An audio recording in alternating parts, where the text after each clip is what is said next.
lips so harsh and cynical, touches stricken, cold and clinical. What a transformation to behold.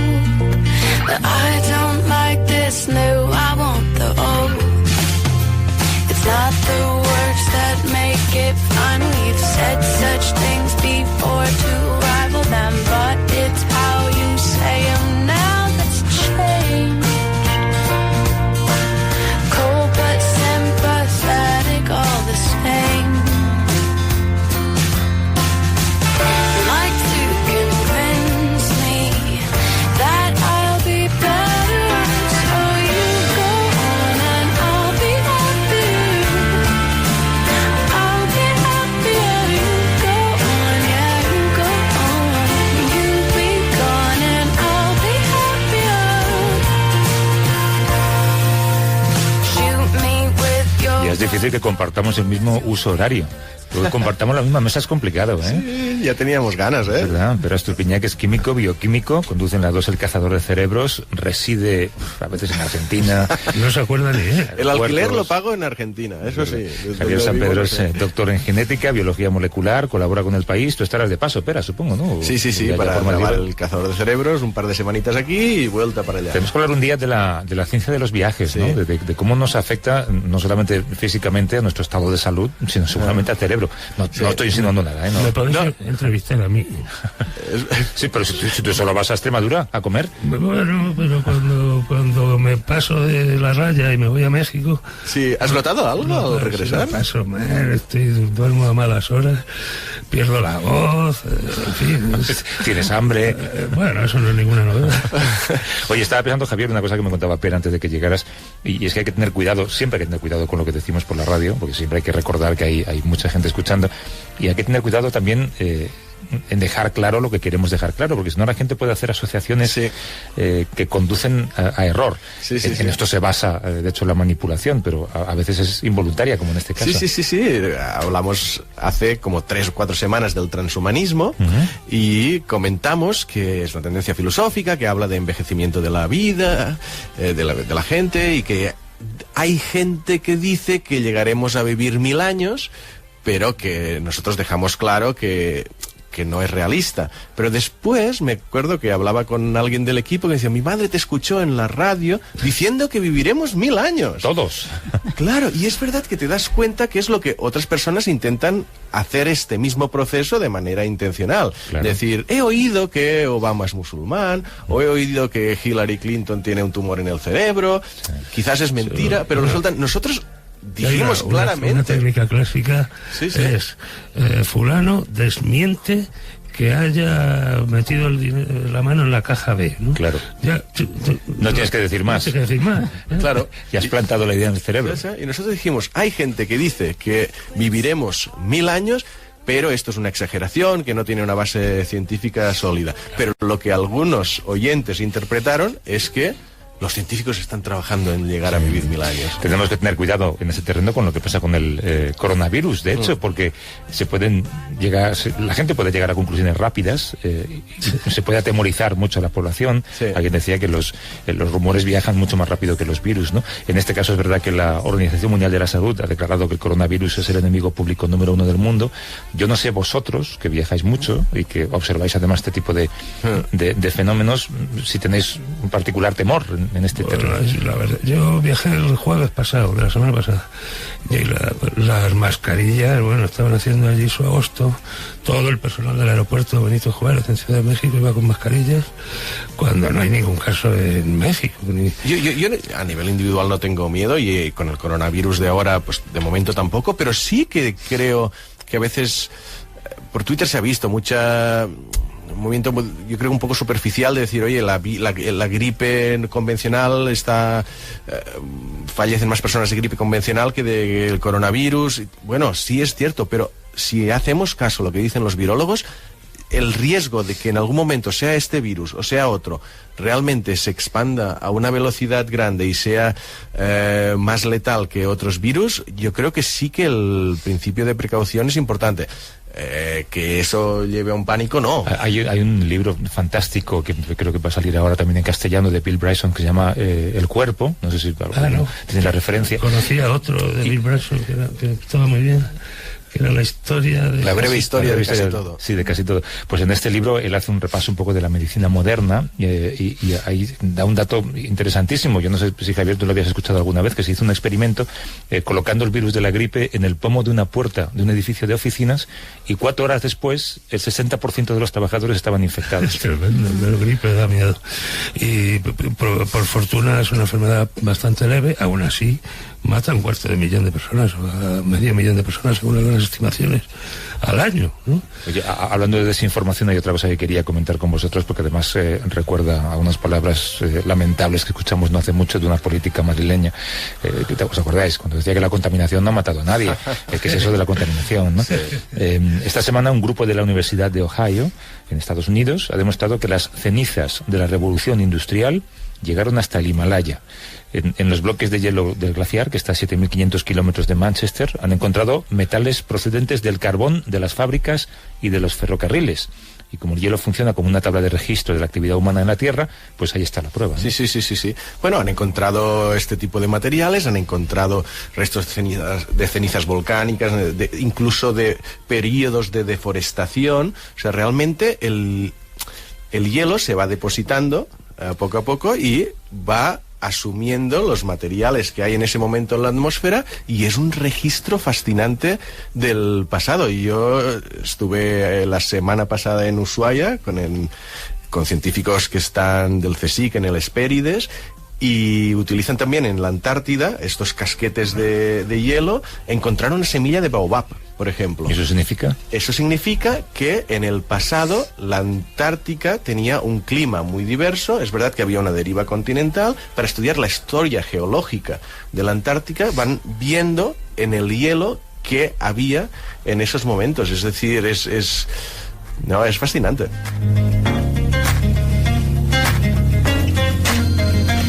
Uno de los retos de la ciencia, quizá el más importante, también es luchar contra el paso del tiempo. Que aunque nadie ha inventado todavía la píldora de la juventud eterna, hay científicos que se dedican a conservar aquello que de alguna manera nos hace inmortales, que es el arte. Además nos define como especie, ¿no? Nos parece que el arte no es compatible con la exactitud y con el rigor de la ciencia, pero todo lo que el ser humano ha creado a lo largo de la historia no perduraría hoy sin la labor de los físicos, de los químicos, de los biólogos. Vamos a hacer una cosa rara, que es hablar de biología y conservación del arte. Nieves Valentín es doctora en ciencias biológicas y experta en biodeterioro.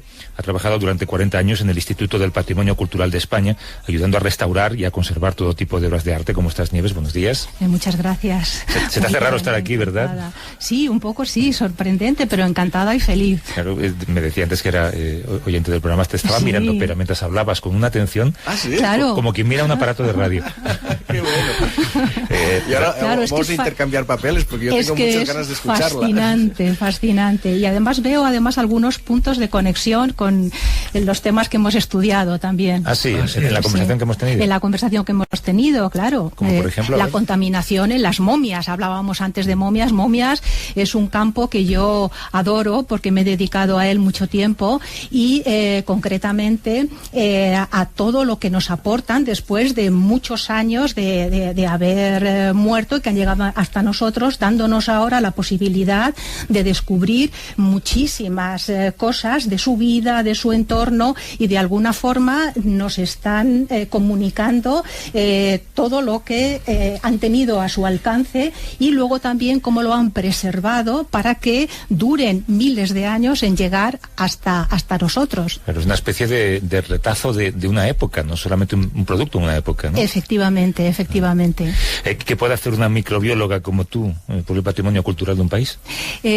Bueno, pues muchas cosas. Yo he sido privilegiada, eso tengo también que resaltarlo, porque cuando acabé la universidad oportunidad fui contratada en el Archivo Nacional de Madrid como microbióloga que se iba a dedicar al estudio de la contaminación de los libros, de los documentos en archivos y bibliotecas.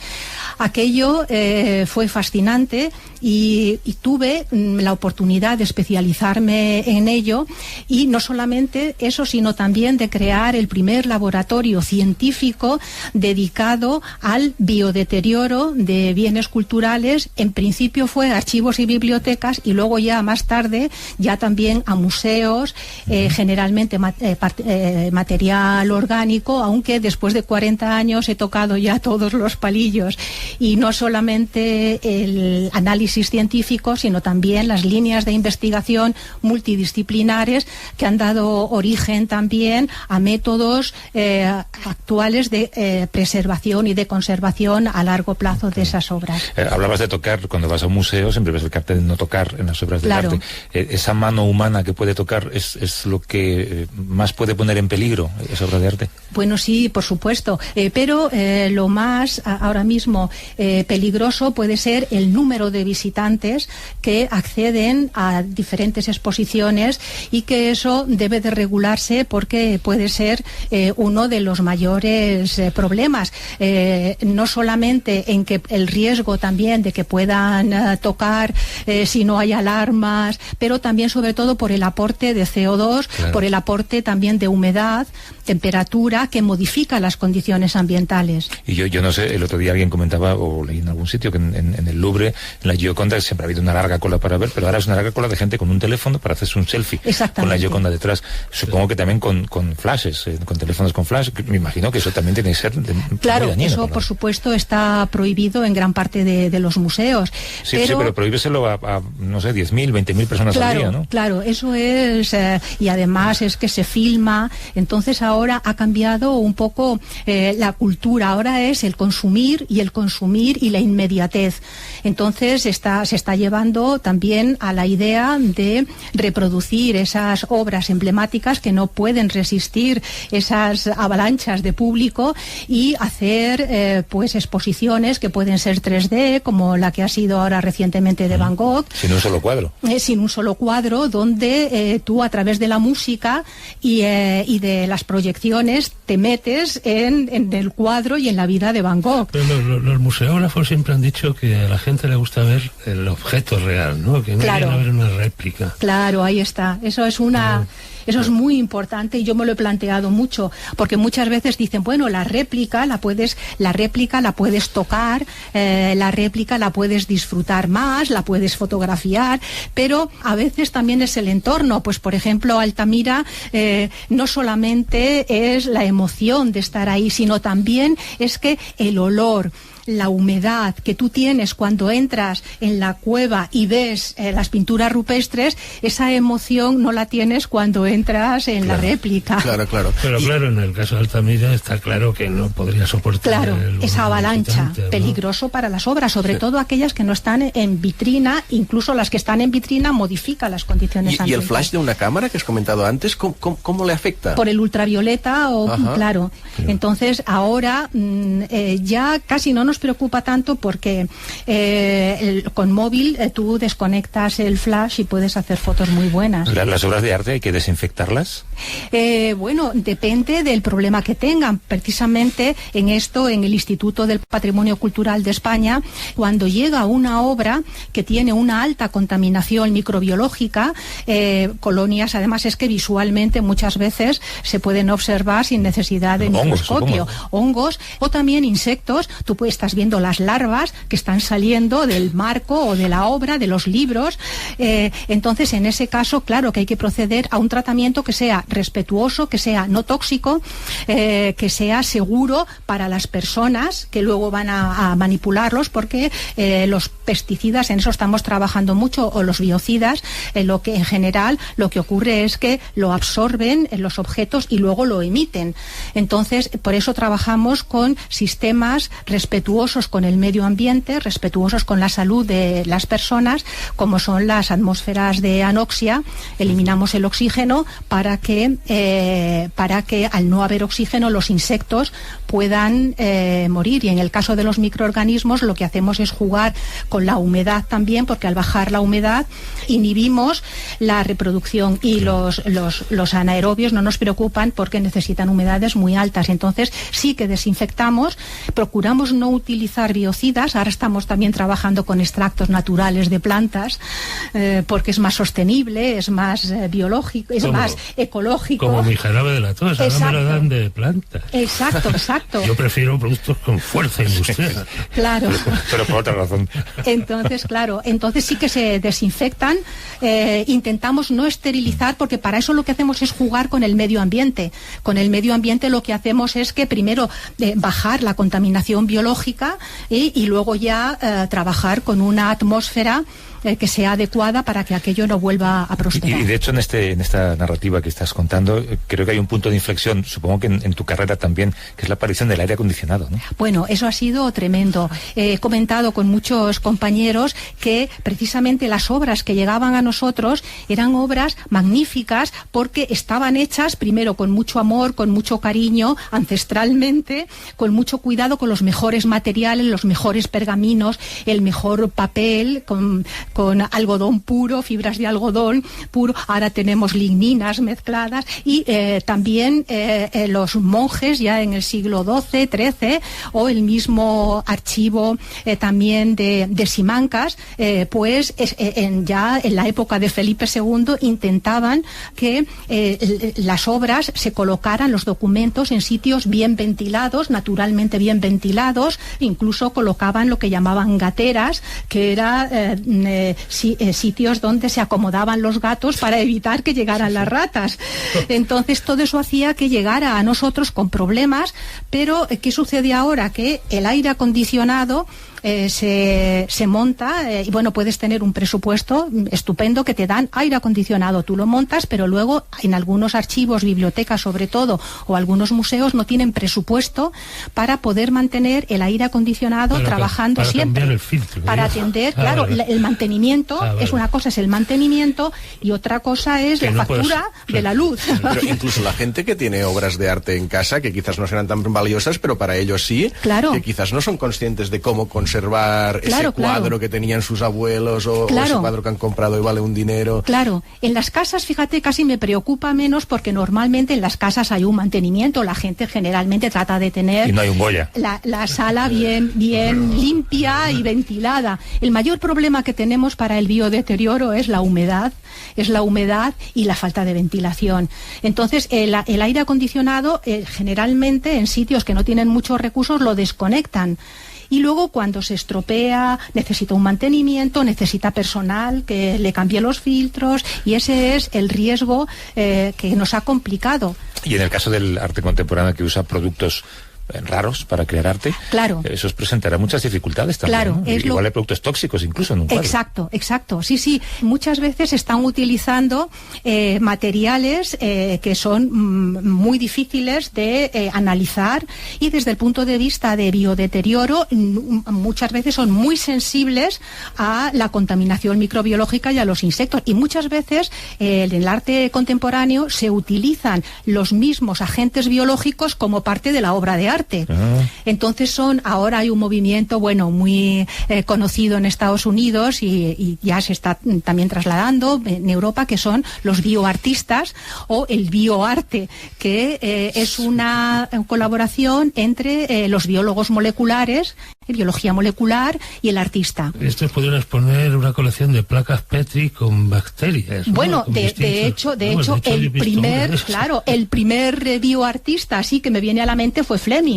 Fleming, conociendo perfectamente sus microorganismos que pigmentaban con unos colores que son maravillosos, pues él dibujaba en un papel, hay uno muy famoso que es la cabeza de un soldado. Entonces él luego inoculaba bacterias que sabía cómo iban a pigmentar, momificar, lo depositaba en una placa de Petri para que se desarrollaran, y luego ya el papel inhibía el crecimiento y lo exponía como obra de arte. Me figuro que no se conservarán esas obras. Sí, se pueden mirar en internet, porque Fleming hizo una exposición, y luego ya ahora recientemente pues hay un caso muy conocido que es por ejemplo, el artista puede pedir al biólogo molecular que le desarrolle una planta que tenga un color determinado y una textura especial. Sí, entonces eso es fácil, eso es muy fácil para un biólogo molecular. Entonces le da varios tipos y el artista dice quiero este, y lo convierte en la cabellera de una escultura que está haciendo. Entonces esos son, y eso claro, para el museo es un horror, porque para el museo, imagínate si le donan eso a un museo, el museo está para preservar, y los biólogos y los restauradores estamos para proteger, y claro, te puedes encontrar con cosas que dices... Imagina que llega uno y tira un frasco de penicilina ahí encima de la... Claro, es una obra que se come al resto de las obras. Y que come, el mismo Miralda lo que hizo fueron unas bandejas con diferentes tipos de comidas, arroz, patata, y figuraban las banderas de los diferentes países, y luego las dejó descomponerse, pudrirse, y ahí la obra de arte eran los hongos y las bacterias que crecían sobre esa comida, y eso era la exposición, con lo cual había que entrar con mascarilla, ¿no? Claro, hubo que tapar todo aquello con una campana de metacrilato que luego se condensaba y no se podía ver bien la obra. Eso y los biólogos dices, consideramos que es una obra efímera, y una vez y el artista, con obras efímeras, pues puede hacer lo que quiera. Claro. Oye, ¿os dais cuenta la pasión con la que habla? Sí. Y está jubilada. Sí. Bueno, por eso, si no lo estuviera... Y yo me he quedado también con la pasión al principio de lo de las momias, que me he quedado un poco a medias, sí, porque las momias... las sensaciones, las transmitías, entusiasmo. Y me preguntaba si todavía se van descubriendo restos arqueológicos, momias constantemente. A veces tenemos la sensación de que ya debemos haber descubierto casi todo. Y no solamente es en Egipto, o sea, hemos trabajado en Egipto bastante tiempo con el Instituto Getty Conservation Institute de Los Ángeles, en el programa básicamente del cuidado de las momias de los faraones del Cairo, pero luego también ya aquí en España, también todo a través también del instituto con Tenerife también, sobre momias guanches. Las momias guanches que en la península generalmente, no se momificaba por motivos religiosos, no se momificaba, pero los guanches sí que momificaban. Tiene unas momias maravillosas. Y de hecho ya hay bancos de ADN de momias, claro. Y luego tenemos todas las momias andinas, que son una belleza. Yo digo siempre que en las momias realmente uno acaba amando a las momias, o sea, tienes un cariño especial a las momias. Está enamoradísimo de las momias. Claro, porque son muy próximas. ¿Y os guardáis algunas sin investigar? Yo me acuerdo de una cosa muy curiosa de las rocas que los astronautas de la Luna recogieron. Muchas todavía no se han abierto porque dicen en el futuro habrá herramientas para analizarlas mejor de lo que se puede analizar ahora, y por tanto las guardamos para el futuro. ¿Hay algunos de estos descubrimientos que os los estéis guardando para...? Pues ahora mismo, si se guardan las momias para el futuro, pues puede ser porque en estos momentos en diferentes zonas hay tantas momias, y estoy pensando en Perú, por ejemplo, que no hay especialistas suficientes ni tecnología suficiente, más que nada por métodos, por temas económicos, porque sí que tenemos la tecnología, se puede hacer casi de todo, y los expertos, pero muchas veces es tan difícil llevarlo a esos sitios, y son tantas momias que se tratan de preservar, de no sacar, para que en un futuro, si es posible, pues hacerlo. Esto ya sin contar con el tema ya de desastres ambientales, huracanes o tal, que dicen... Claro, o descuido gubernamental. O descuido, exactamente. A ver qué pasa. Bueno, con esta pasión con la que hablas, ojalá que un oyente, aunque sea uno, convenza a su hijo, a su hija, para que se apunte a una carrera que le permita ser como tú, ¿no? De eso se trata. Nieves Valentín, que es doctora en Ciencias Biológicas y experta en la conservación del patrimonio cultural. Pues gracias por venir, Nieves. Muchas gracias a vosotros. ¿Lo has pasado bien? ¿Te hemos defraudado? No, para nada, se me ha hecho cortísimo. Un abrazo. Muchas gracias. Hasta luego. Esperas tu piña, Javier San Pedro. Hasta la próxima. Hasta la próxima.